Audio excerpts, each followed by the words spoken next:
Assalamu alaikum. You're watching Views and News, and I'm Faisal Rehman live from our Islamabad studio. Today we'll be talking about a couple of very important developments regarding the Afghan peace process. One is about the meeting of the Trioka Plus that was held in Qatar, and obviously along with Russia, China, USA, and Pakistan. They were invited, and Pakistan was represented by Ambassador Sadiq Saab, who was also the special envoy to Afghanistan from Pakistan. And on top of that, other than that, as we all know, that India was not invited. And I was going through a couple of Times of India stories, and they said, well, we are very much in touch because the Russians are in close collaboration with us, and as far as the decision making is concerned, we are also giving our own input. But having said that, obviously this was about the four major countries, including Pakistan, that are set to make sure that peace process prevails. And number one important factor is about the intra-Afghan dialogue, so that this whole idea of peaceful settlement or a political settlement should take place. Now, the current situation is that within less than a week, this is the 9th district that has fallen, and now the Taliban, they are gaining control from left, right and center. According to their spokesperson, they control around 85% of the Afghan area, whereas according to a report issued by the United Nations, obviously that is with the consent of the European Union also, they believe that 62% of the area is controlled by the Taliban. Now, the way they are making gains, again, they are primarily in the northern areas, in the north, east and northwest perhaps. Whether you talk about Badakhshan, now the war is going on in Mazar-e-Sharif also, and even further up north, those areas are in the control of the Taliban. But still, again, Pakistan has made the scapegoat. They always blame Pakistan, and now there is a new trend by Delhi as well as by Kabul to malign Pakistan through social media. And 40% of those tweets which are generated, or perhaps the Facebook accounts that are being used, or Twitter for that matter, or otherwise, primarily they are all bots. 40% of them are the robots or computer generated applications, I would say. And this is what is going on, whether you talk about banning Pakistan or putting some sort of restrictions through the United Nations on Pakistan, and so on and so forth. Now, this is again a major mega propaganda operation that is going against us. Obviously, it is a part of the 5th generation warfare, and we are well aware of that. So this is what we'll be talking about in our today's program. But before I introduce you to our panelists, our production team has prepared a report. Let's watch that. Afghan forces are losing their grip on Afghanistan against the aggressive advances of Taliban insurgents, as the United States has left them to deal with this struggle on their own and refused to increase the scale of airstrikes on Taliban to support the Afghan forces. United States President Joe Biden is committed to the complete exit of the US-led NATO forces by the end of August 2021, despite the debilitating traditional and non-traditional security in Afghanistan. Taliban, after capturing the smaller administrative districts in the past weeks, have now taken over the 8th provincial capital. According to a European Union official, since May, the intensive fighting between the Taliban and Afghan forces has internally displaced at least 400,000 Afghans. Despite Pakistan's sincere effort to create peaceful Afghanistan, Pakistan was again blamed for Afghanistan's situation in the latest United Nations Security Council emergency meeting. Pakistan's Foreign Minister Shah Mahmood Qureshi repudiated these allegations and asked the world to ponder on the fact that despite the huge US spending on building this armed force, why they are failing in repulsing the Taliban advances. The National Security Advisor of Pakistan, Dr. Moeed Yusuf, also said that protracted war in neighboring Afghanistan is Pakistan's nightmare scenario, and asserted that the United States has to take the lead to get the Afghan government and the Taliban back to the negotiation table. Though United States is taking a calm exit from Afghanistan by putting the responsibility of their 20 years mess on the shoulders of Afghan forces, though the United States is taking a calm exit from Afghanistan by putting the responsibility of their created 20 years mess on the shoulders of Afghan forces, the neighboring countries whose security is at stake due to the unstable Afghanistan, however, are very somber for a peaceful neighboring Afghanistan. Hence, to find a possible political solution leading to a peaceful Afghanistan, China, Russia, US, and Pakistan are attending Troika Plus meeting in Qatar. Pakistan's special envoy for Afghanistan, Ambassador Mohammad Sadiq, is representing Pakistan in this meeting. Now, to talk about this, let me quickly introduce you to our panelists. We have with us in our studio, on my right is Air Commodore retired Basit Raza Sahab, Senior Analyst. Basit, thank you so much, sir, for your time. And we will be also talking to Dr. Shahid Qureshi Sahab, who's a Senior Analyst and is joining us on Skype from London. Dr. Shahid Qureshi Sahab, pleasure to have you, sir. Thank you so much for your time. And we also have with us Ambassador Ali Sarwar Naqvi Sahab. Naqvi Sahab is a former ambassador, senior diplomat, joining us from Islamabad. Naqvi Sahab, thank you so much for your time, sir. Pleasure to have you on the show. Now, let me start off from you, Basit Raza Sahab. Number one point, this very important meeting, I would say the Troika Plus that was held on 10th and 11th in Qatar, and along with China, Russia and America, the three major superpowers, Pakistan was another very important member of that group. They did talk about various issues, primarily the political and the diplomatic settlement of the issues, and on top that the fight should come to an end. There should be no hostile takeover. And one important factor was the absence of India, since they were not invited. No, let's start off from there. Why were not they invited? And well, they claim that they are still very much in touch through the Russian authorities and they are keeping us on board. Well, but their physical presence wasn't there. Earlier in the UNSC, Pakistan was not invited, yet Pakistan was blamed by the Afghan as well as the Indian counterparts there. So this overall situation of the blame game, escaping, rather scapegoating Pakistan and just trying to malign Pakistan through various means, do you think on one side, whatever we are doing is appreciated by the entire world, sir? And on the other hand, these two countries, one is Afghanistan, one is India, trying to create a lot of hurdles, hindrances and problems for us. How do you see that equation, sir?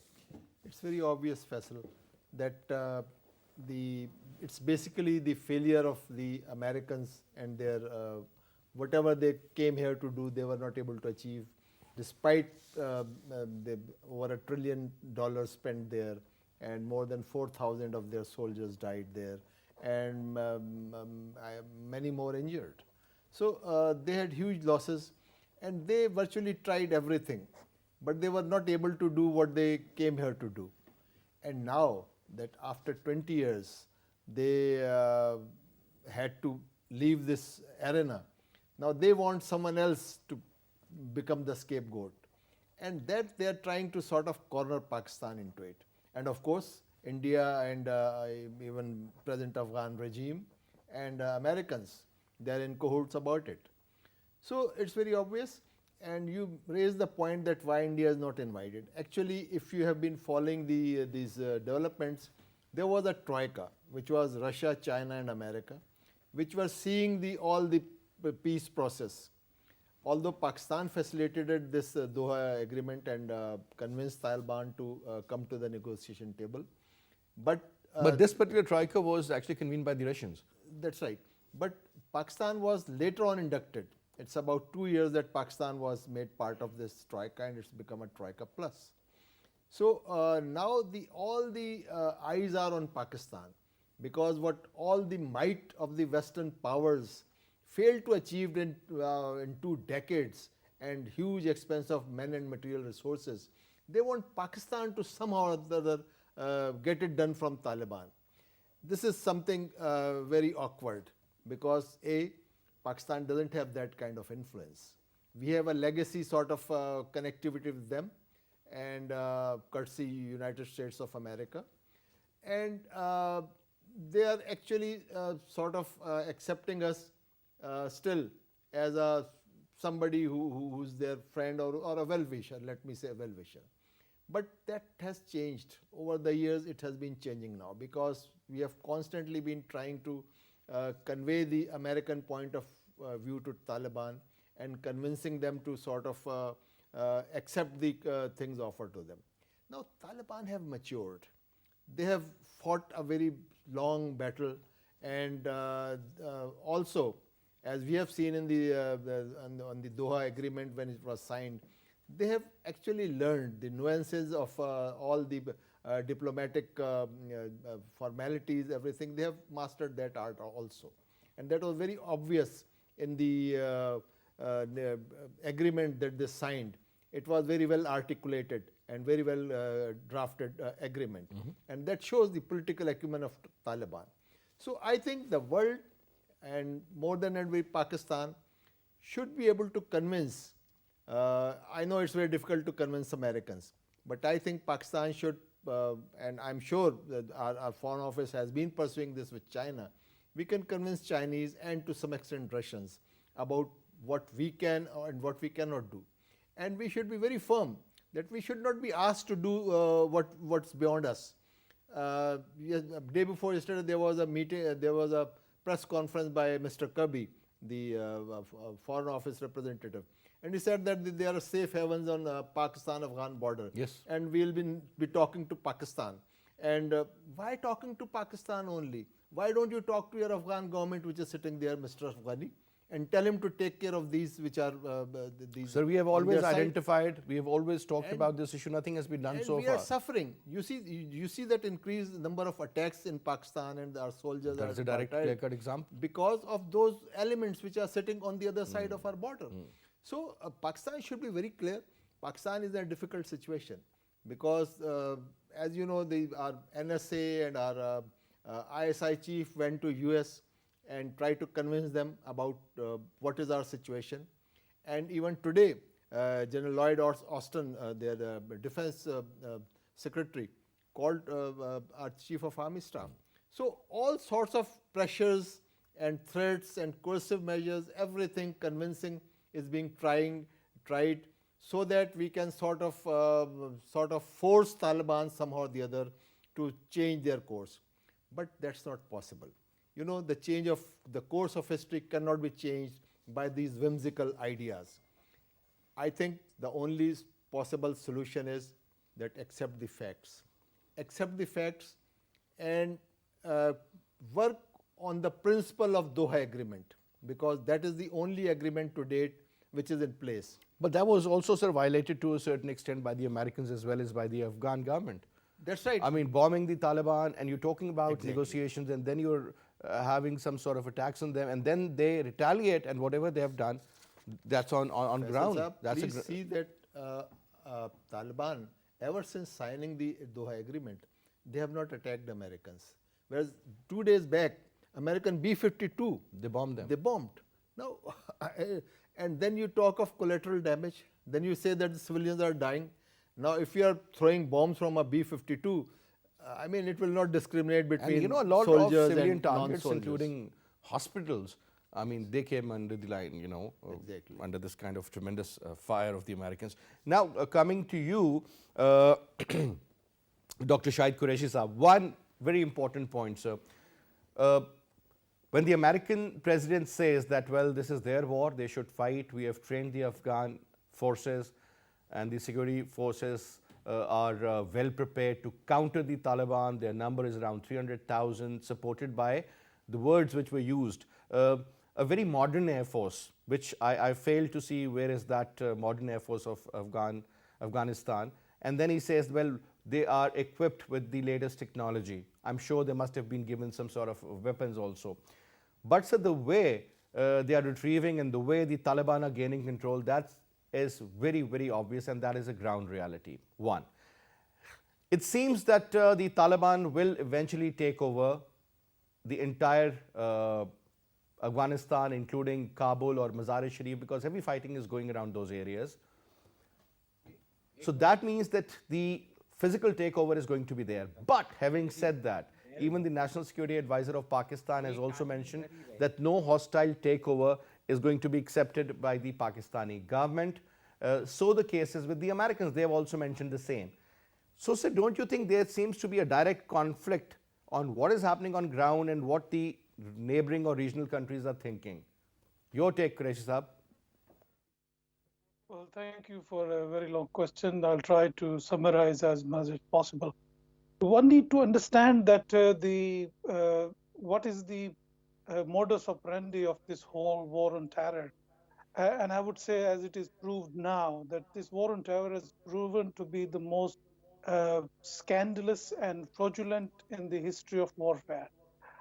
We have seen that the US has spent around $2 trillion on this war, but we also see that the money which was supposed to be arriving in Afghanistan actually never arrived.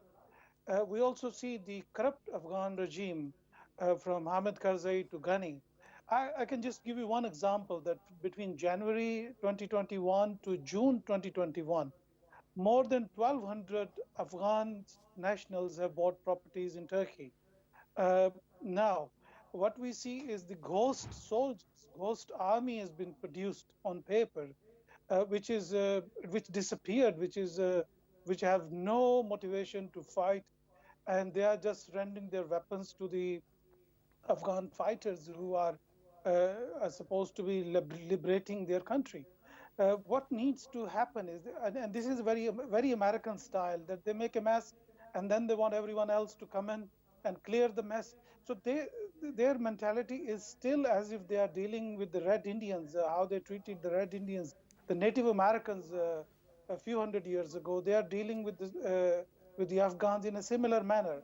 But the Native Indians didn't have that kind of weaponry or will to fight, what the Afghans have, or the experience Afghan have, that they were ready to fight for another 50 years. But the guest has to go by all means. But what needs to be understood is that somebody needs to stand up and tell the Americans that we didn't invite you, i.e. Pakistan is a victim of this war. They lost 70,000 civilians, billions of dollars, economic losses, over $150 billion losses to infrastructure. And how this, I mean, what needs to be understood that how all this thing happened and who facilitated US to damage Pakistan. Obviously, there will be friends in the foreign office, there will be friends in bureaucracy, there will be friends in the military who allowed this damage to Pakistan, which was happening as a result of some attacks which happened in 2001. From those attacks, no criminal investigation has been done to date about the 9/11 attacks. President Trump promised that uh, he will tell the truth about the 9/11. He didn't. The Russians said they will release the facts about the 9/11. They didn't so far. 9/11 Commission report is just a useless document which doesn't blame or point the finger. Where was the intelligence failure? How the whole infrastructure of security of the United States failed to have these attacks happen. Now, my point of view is that, and this is very American style, they don't want to hear something they should know. I said to the Ambassador Nicholas Burns, a few years ago in IISS, that Ambassador, do you want me to tell you what you should know, or do you want me to tell you what you want to hear? And that's the problem, that the Americans want to hear That's very correct. something they want to hear. Now, coming to you, Ali Sarwar Naqvi Saab, another very important development, and that is regarding the, obviously, again, regarding the situation inside Afghanistan. No matter what kind of money was spent on the Afghan forces, according to the United States of America, it is around 89 to 90 billion dollars worth of assets they were given to them, the kind of training they went through, the kind of equipment they are currently using, and again about the entire chain of supply and everything. But sir, despite having that kind of a number, which is 300,000, and the way they are retrieving very clearly shows that the will is not there. The current government seems to be in a lot of under a lot of pressure, especially Mr. Ghani, and there were reports that maybe one fine morning you'll hear that they have fled. But what I'm saying is that the way the Taliban have taken over, it seems that perhaps another 6 to 8 months, maybe a little more, Kabul is going to be in their control. In that particular state, sir, there are two schools of thoughts. One is that then they will be able to talk from a real position of strength, and they can form their own government and they can have their own people in place. But at the same time, sir, when the Western countries try to bring in democracy, which is totally opposite to the ideology of the Taliban. So that is where the problem seems to be. Afghanistan is not yet ready for election or for a proper democratic campaign. Do you think, sir, that is going to be a problem and a half in the future? And secondly, since about the acceptance, as I earlier mentioned, that who is going to accept the legitimate or illegitimate government of the Taliban, let's suppose if they take over. Earlier it was UAE, Saudi Arabia and Pakistan. Now we have a very clear-cut stance on this, so the cases with Turkey and a couple of other countries as well. So don't you think this is an invitation for more problems in Afghanistan, sir? Or do we really believe that whatever we are thinking will be acceptable to the Taliban, or another proposal from them should come in and let's see how things should work? Yeah. Thank you. Thank you, Faisal. I think there are 2 or 3 points that I will emphasize or bring up for your attention. The first is that the entire edifice of the Afghan government is an artificial construct. It is the result of the 2002 Bonn Conference, which actually created a state structure, which created the constitution, which held elections, and Karzai was elected, and then subsequent elections, other things happened. But in this last election, when Ashraf Ghani became president, there was a dispute between Abdullah and Ashraf Ghani, and Twice. it was finally resolved by John Kerry, the US Secretary of State at that time. So it's an artificial construct.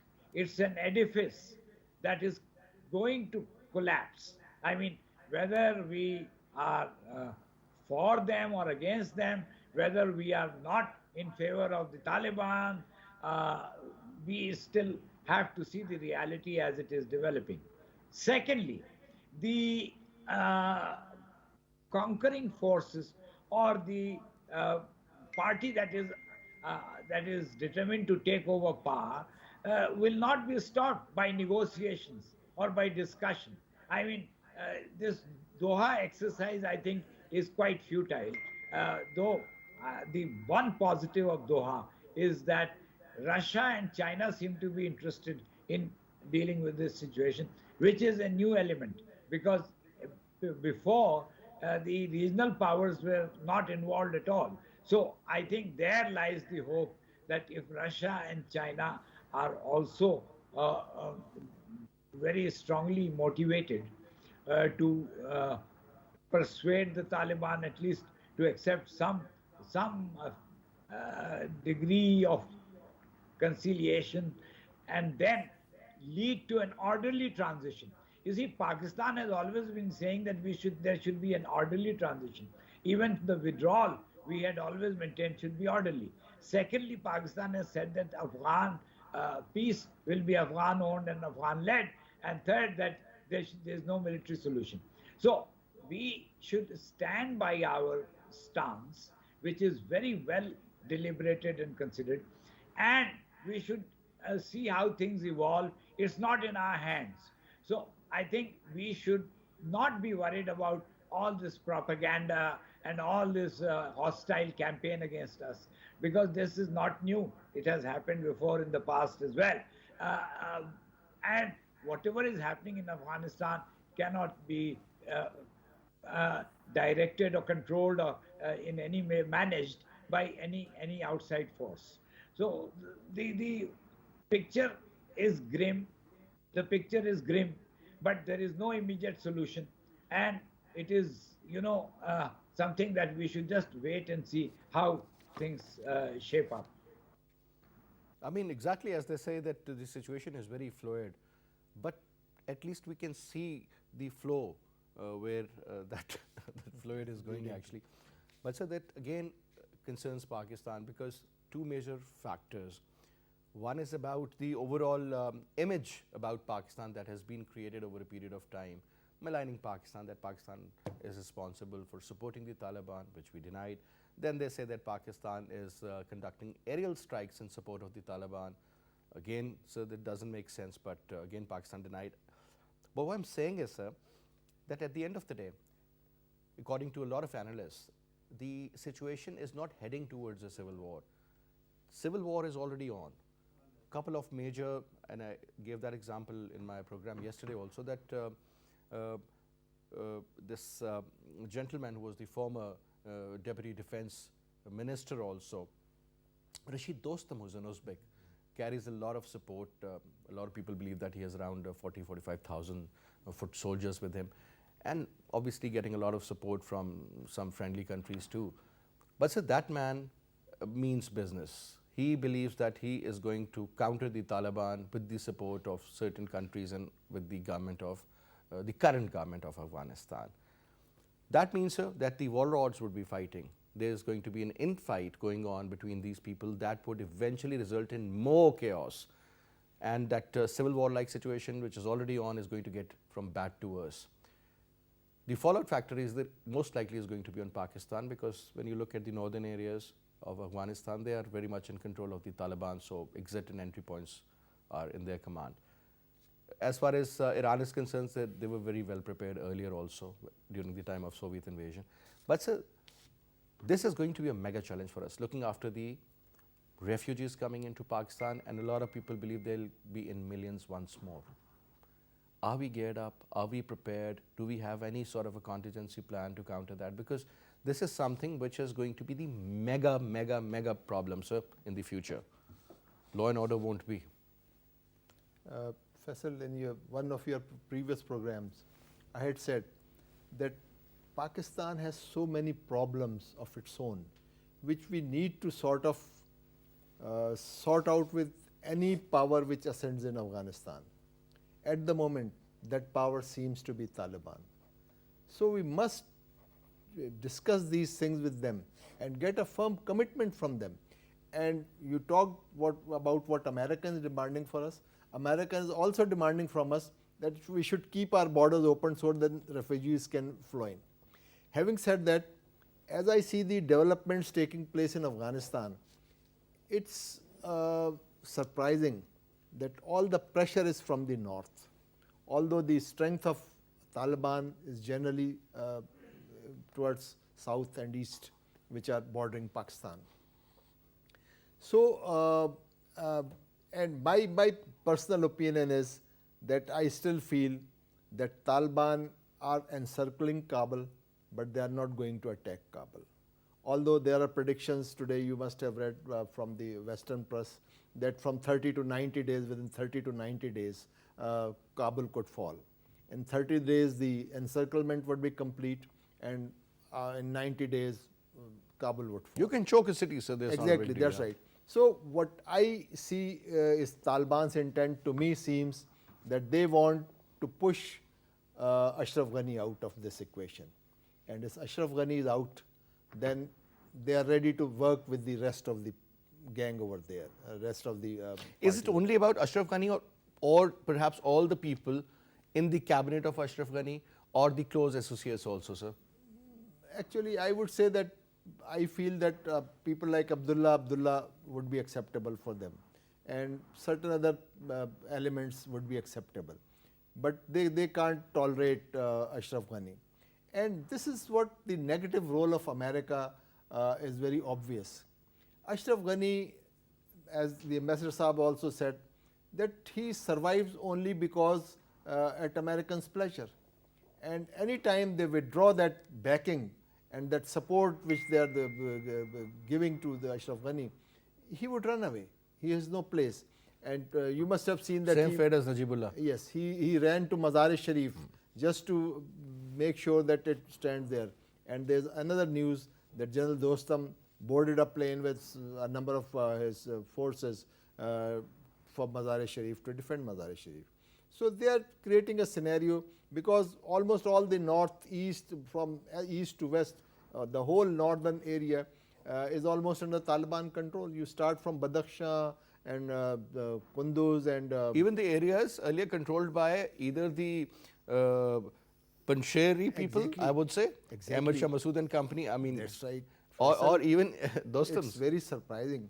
Faizabad has for the first time fallen for Taliban, even in their previous rule. No, it was wasn't. not under their control. It was out of those few areas which were still out of their control. Even Badakhshan. Badakhshan, that's right. Badakhshan is the province and Faizabad is its capital. Yeah. It has fallen. And this is it. Now this Balkh, which the Mazar-e-Sharif is in Balkh, and that is the area where actually a lot of fight might take place. At the moment, And Mazar-e-Sharif always had a history, sir. exactly, that's right. It's a very important, it's a very big city and a very big economic hub, and it's very important. And it is sort of next to Kabul. I think I would say that in importance, that city is next to Kabul. And it will be a sort of natural consequences that if Mazar-e-Sharif falls, fall of Kabul would not be far away. But I still feel that Taliban want a negotiated settlement, but they want to, with all this effort, what they are doing is to generate enough pressure so that Ashraf Ghani is expelled out of the equation. And the moment he is out, there is a possibility of a settlement. It's not that clear now, but once Taliban have encircled the Kabul, and it will be obvious to anybody that wherever they want, they can sort of fight it out and take it over. So any sensible person would want to negotiate and settle down and have a decent agreement. And Taliban would be ready to give that because Taliban are also looking for international legitimacy. They are also looking for their leadership.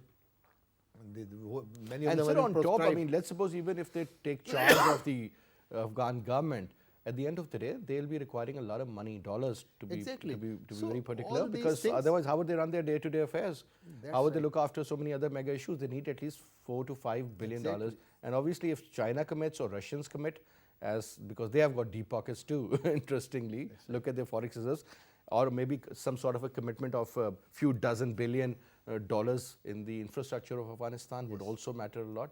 Allow me to say that Chinese don't actually believe in giving lot of money. We have seen it. They always invest. They invest, and they sort of they're ready to bring you up, but they're not giving to hand over the cash. It's the only Americans, and there's an evil And the intent cash behind was it. always meant for corruption purposes. Exactly. I mean, This is look at what the I'm level of saying. corruption. It never There nothing has helps. happened. I mean, all these Afghan leaders, ever since Afghanistan was invaded, I mean, they become trillionaires. And look at the general Afghan population. I mean, that is so unfortunate. Now, Qureshi Saab, another important point, and that is obviously when we talk about a statement by the Americans, and in particular by their president, that carries a lot of weight. Now, he says that the Afghan leaders should come together to fight the Taliban. He further says that the Afghan leaders must fight for their nation, so trying to persuade them, encourage them. But sir, when you talk about the Afghan leaders in particular, I mean, the geopolitics, they have changed. The dynamics of the Afghan structure has also changed, sir. You talk about the old leadership versus the new leadership. The thought process is also, diverted to a certain level over a period of last 2 decades or so. Now, the point is that on one hand, you are trying to tell them to, look after their own affairs. America is out of it. NATO is out of it. And just by telling them that you have the capacity where they do not have the capacity is going to be another miracle for them if they put a check on the Taliban or their achievements over there. Now, so that means that the Afghan government and the Afghan people, they've been left by the Americans and they have been left on their own now. Do whatever is in your capacity, we are out of it. So that kind of threat was always there, sir, leaving Afghanistan in a haste. If you remember the very famous statement of none other than the former First Lady and the former Secretary of State, Hillary Clinton, on the floor of the House when she literally blamed the Americans for getting out of Afghanistan and creating a mess out there for Pakistan. Now, almost similar, even worse than that, is about to happen, or rather has already happened. How do you see now things unfolding, sir? Thank you, Faisal. You educated me quite a lot on that. I will go back to the original. I always go towards the policy issues. The policy we saw in last 40 years is the displacement of Muslim population in Muslim lands. We saw in the first Soviet invasion, we had 4 million refugees in Pakistan, few million in Iran, few in Uzbekistan. Then we saw the displacement of Syrian, 4 million in Turkey, and then Iraq to Syria. We see all these displacement and migration of or forced migration of Muslim people. This is not happening just by a chance. There was an assessment done by some CIA experts a few years ago, and I published that story. So it is not just not happening out of the blue that the Americans are asking you to open your borders so you can have more refugees on your side. This is part of the policy, because when you have these people who are homeless, so you destroy the whole generation. You put them maybe 10, 15 years behind to catch up. With regards to the how the Dostum is going to be in future, I see Dostum is very sick at the moment, and I think Dostum should put on trial for war crimes, how he treated the Taliban, his own people in the previous conflict with the Taliban. He killed more than 2,000 Afghan citizens, even if they're Taliban, called Taliban, but they were Afghan citizens, and he should be put on trial like Milosevic in Bosnia, because the atrocities and crimes committed against his own people. And I don't think he has a capacity to fight the Taliban, the current Taliban forces. He is just telling the Americans what they want to hear. And his forces will disperse, because the Taliban strategy now is very inclusive. They are ready to talk to the British. British has said that they will be working with Taliban if they take over the government. The Americans are also saying to Taliban, current Taliban government, as President Biden says, that the Taliban should take some responsibility. But these puppets they created, they are dummies. They don't have a capacity. They don't have batteries, basically, to fight all these things. They are the main beneficiaries. They are the collaborators of the foreign invaders. This is how they are seen by common Taliban or the common Afghans.